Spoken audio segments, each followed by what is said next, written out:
Bienvenidos a un nuevo capítulo de Vidas Apasionantes. Hoy hablaremos de la figura de Santa Isabel de Hungría, una princesa medieval que además fue santa, curiosamente, muy pocas hay. En primer lugar, diferenciemos la figura de esta Santa Isabel de otras santas que también fueron Isabel, porque en la historia de la Iglesia pues hay varias.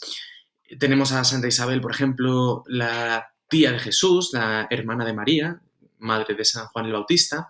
También tenemos a Santa Isabel de Portugal, que curiosamente era sobrina nieta de nuestra protagonista de hoy, que es Santa Isabel de Hungría. Curiosamente. Bien, pues es cierto que además a partir de lo que fue su vida y de su canonización, pues su veneración, incluso su nombre, pues se extendió con bastante rapidez en esta época. Bien, esta santa, pues como decíamos, Santa Isabel de Hungría, nace en 1207 en la ciudad de Sárospatok, en lo que hoy es el noreste de Hungría, perdonad mi húngaro, pero bueno, pues nace, como decíamos, en esta región noreste de lo que es hoy el país húngaro, muy cerca de la frontera de Eslovaquia, de una de las ciudades más importantes de Eslovaquia, que es Košice, y bueno, pues ahí es donde pasa sus primeros años. Bien, es hija, como decíamos, es una princesa, pues es hija de los reyes de Hungría, Andrés II y Gertrudis. Esta Gertrudis, además, también es curioso que una de sus hermanas también es santa por la Iglesia Católica. Hablamos de Santa Eduviges de Silicia. Hablaremos de ella en otro capítulo, pero hoy vamos a seguir centrados en la figura de Santa Isabel. Esta princesa, pues como todas las princesas medievales, pues pertenecía a la alta nobleza. Por tanto, las decisiones primero de cuando ella era niña las tomaban sus padres los reyes y por tanto la decidieron casar a los 14 años con otro personaje de la nobleza como era Luis de Turingia. Recordamos que además, bueno, pues la nobleza era parte de unos estamentos, ¿no?, feudales, porque hablamos que estamos hablando de la Edad Media, por tanto, si recordáis de cómo funcionaba la sociedad en la Edad Media, era una sociedad feudal. Por lo tanto, estos diferentes estamentos estaban separados pues de forma bueno, pues muy, muy significativa. La relación que había entre nobleza y campesinado pues era totalmente vertical y les separaba un abismo. Los nobles y el clero tenían una serie de privilegios, por eso cuando los estudiamos decimos que son los privilegiados, mientras que el campesinado pues vivía prácticamente de lo que podía consumir y era un estamento, como decíamos, no privilegiado, eran bueno, pues muy pobres en general. Bien, parece ser que el matrimonio entre Isabel y su marido Luis fue un matrimonio feliz, basado en el respeto mutuo, en el cariño, y además Luis permitía, al parecer, todas las donaciones que hacía su mujer a pues los campesinos y los pobres. Se veía ya desde niña que esta Isabel era una mujer, una niña generosa, muy amable y pues volcada en tratar de cuidar a los más necesitados. Curioso, como decíamos, en un personaje de la Edad Media que pues poseían una serie de privilegios y riquezas que la mayoría no tenía. Entonces, bueno, pues era algo que llamaba mucho la atención, un personaje así en la Edad Media. Se dedicó, por tanto, ya no solo antes de su matrimonio, sino sobre todo también en la época de su matrimonio, consentido por su marido, además, a donar comida, riquezas, bueno, parte de sus riquezas, e incluso dedicó parte de su patrimonio a la construcción de un hospital para que atendiera a los más necesitados. Esto, bueno, cambia su vida de forma radical en el año 1227, recordamos que ella nace en el 1207, por lo tanto se queda viuda muy joven, a los 20 años. Esto, bueno, pues también va a marcar un antes y un después en su vida, porque lo que hace es, tras la muerte de su marido Luis, decide dar todo su patrimonio y sus posesiones a los necesitados, a la caridad. Y ella se mete a franciscana.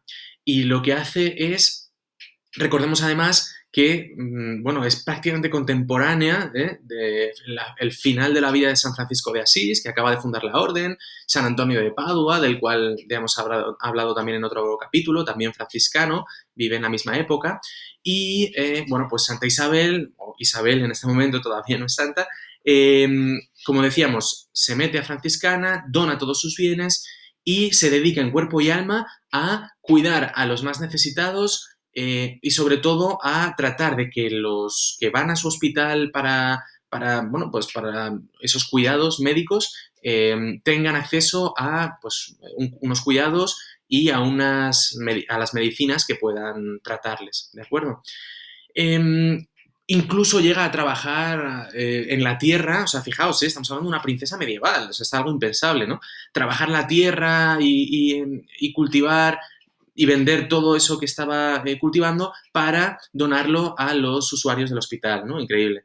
Bien, se cuenta también pues una serie de hechos de esta Isabel, un par de milagros suyos, como es, por ejemplo, el de que su cuñado, antes de, bueno, o al principio de su matrimonio, pues al parecer no le hacía así como mucha gracia, ¿no? Las cosas o cómo estaba donando muchos de los bienes de su hermano, que es Luis, ¿no? El marido de Isabel, y por tanto, bueno, pues ella iba a donar, había cogido pan, ¿no? De sus estancias, iba a donarlas a los más necesitados y su cuñado Conrado la había pillado y cuando iba a denunciarla, pues al parecer esas hogazas de pan se convirtieron en rosas blancas. Por eso muchas veces cuando veáis la imagen de Santa Isabel de Hungría, si además dudáis en qué Isabel puede ser, pues la Isabel que esté normalmente representada con rosas blancas en la mano o, ¿no? o que tenga rosas blancas en algún sitio, pues hablamos de Santa Isabel de Hungría. Otro pasaje también, otro milagro que se cuenta de esta santa es que, bueno, pues al principio de su matrimonio, pues hemos hablado de que Luis consentía mucho a Isabel, todas esas donaciones altruistas que hacía, ¿no? Y al parecer, en un inicio fue porque ella, al salir de su palacio o de su castillo, ve a un leproso al que nadie quería acercarse. Bueno, pues Isabel le hemos visto cómo era, ¿no? Totalmente, pues, entregada a los demás. Ella acoge al leproso, lo lleva a su casa y no solo eso, sino que además lo cuida y lo acuesta en la cama suya y de su marido, por tanto, ¿no? Luis, al parecer, pues se entera, él no estaba en ese momento en el palacio, corre a su alcoba y, pues para, digamos, reprender un poco a su esposa, ¿no? Y decirle, ¿cómo metes a un leproso en mi cama? Y cuando destapa las sábanas y las mantas de su cama, se encuentra el crucificado, a crucifijo con sangre, ¿no? Y él entonces es cuando se cae en la cuenta de que todo lo que vayan a dar en vida se lo devolverá, ¿no? Toda la generosidad que puedan dar en vida se le va a devolver en la vida eterna. Por tanto, pues él, como decíamos, permite a su esposa todo ese tipo de donaciones altruistas porque está convencido plenamente de que se le va a devolver en la siguiente vida. Bien, finalmente ella muere muy joven, a los 24 años, y a su entierro acude nada más y nada menos que el emperador del Sacro Imperio Romano Germánico, Federico II. Este Federico II era, en este momento, pues uno de los personajes más importantes a nivel reinos, ¿no? Pues eso, emperador. eh, y bueno, pues al acudir además, al parecer sí tenía relación bueno, pues estos reyes de Hungría, con el marido de Isabel y debió conocer a Isabel y incluso llega a decir en el funeral de Isabel que La venerable Isabel, tan amada de Dios, iluminó las tinieblas de este mundo como una estrella en la noche oscura. Se dice, ¿no?, que este Federico II dijo esto en el funeral de Isabel.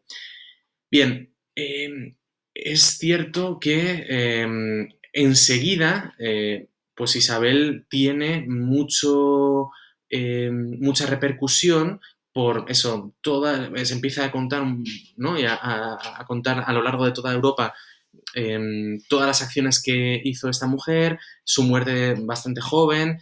Entonces, muchos iban a visitar la tumba de esta princesa y, al parecer, al rezar en su tumba y al pedir en oración varios personajes en su tumba, al parecer se produjeron también ciertos milagros que produjeron que su veneración se extendiera súper rápido, de una manera muy, muy, muy rápida.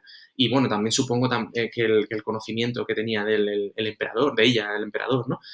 Entonces, al parecer fue muy rápido y 4 años después de su muerte fue proclamada santa por el Papa del momento. Es una mujer sorprendente. A mí, al escuchar de su historia, la verdad es que me sorprendió mucho cómo, trasladados a la época medieval, ¿verdad? Los nobles y los que tenían tantos privilegios era, bueno, pues, o sea, que pudieran donar, o ya no solo favorecer, ¿no?, pero ya donar todo lo que tenían a los campesinos y a los más necesitados, era una cosa tremenda, ¿no? Y una mujer, además, ¿no? Hablamos que en la Edad Media, pues lo tenían mucho más complicado que los hombres, pues como digo, un personaje para enmarcar, yo creo, ¿no? Pues esto ha sido todo por hoy y nos vemos en el siguiente capítulo de Vidas Apasionantes.